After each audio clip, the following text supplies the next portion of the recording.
नाज़रीन अस्सलाम वालेकुम। इस्लामाबाद के बारे में मशहूर है कि साजिशों का शहर है। वैसे शहर इक़्तिदार भी इसको कहा जाता है और इसमें कोई शक भी नहीं कि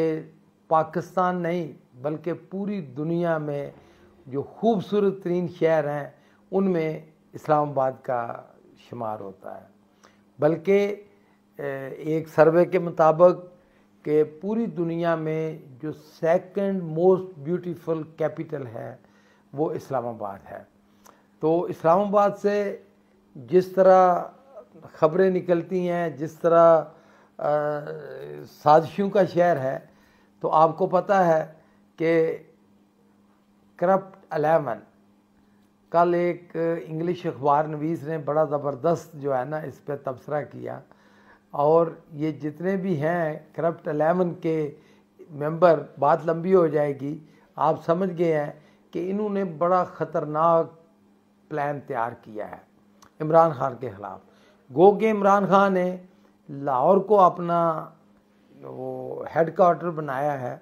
और ये उसका दुरुस्त फ़ैसला भी है, इसलिए कि पानीपत की ये सियासी लड़ाई पंजाब में ही लड़ी जाएगी। और वैसे तो जितने भी सर्वे आ रहे हैं वो तो यही कह रहे हैं कि इमरान खान का कोई मुकाबला ही नहीं है। ये करप्ट 11 सारे मिल के भी वो 20-25% तक नहीं पहुंचते और इमरान खान 65% प्लस पे इमरान खान का जो है ना पॉपुलैरिटी है। तो नाजरीन, इस वक्त करप्ट 11 ने प्लान क्या तैयार किया ये बड़ा दिलचस्प है और इस्लामाबाद की फ़ज़ाओं में इसका बड़ा वो इसको कहते हैं इसकी जो मशहूर तरीन ड्राइंग रूम है उनमें ये डिस्कशन अब ज़ोर पकड़ते जा रही है कि इलेक्शन करवाए ना जाएं और इसके लिए क्या क्या हरबे इस्तेमाल किए जाएं, क्या क्या तरीके। तो आपको पता है जैसे बिज़नेस में जुगाड़री होते हैं, ये जो करप्ट 11 सियासी जुगाड़री हैं इन्होंने भी बड़ी दूर के मंसूबे और बहुत सारे इन्होंने प्लान तैयार किए हैं। नाजरीन, एक तो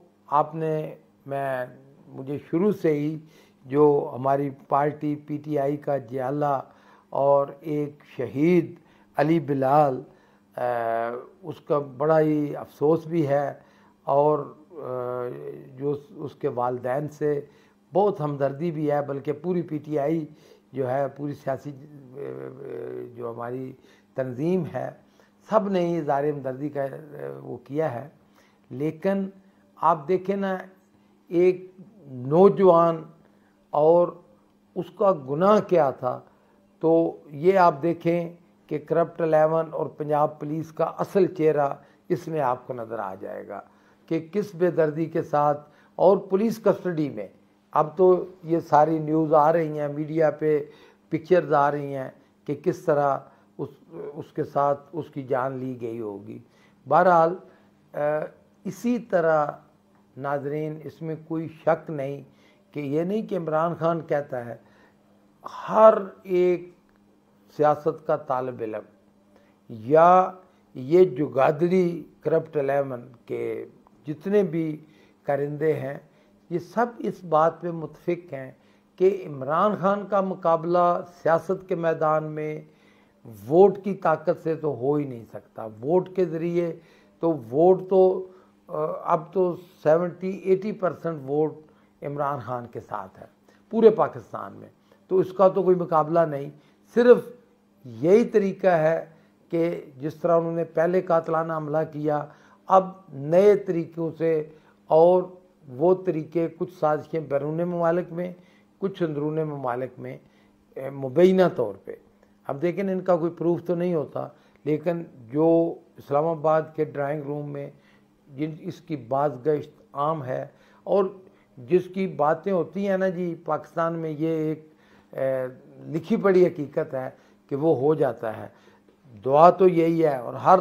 सियासत और पाकिस्तानी सियासत का हर तालिब इल्म ये चाहेगा कि इमरान खान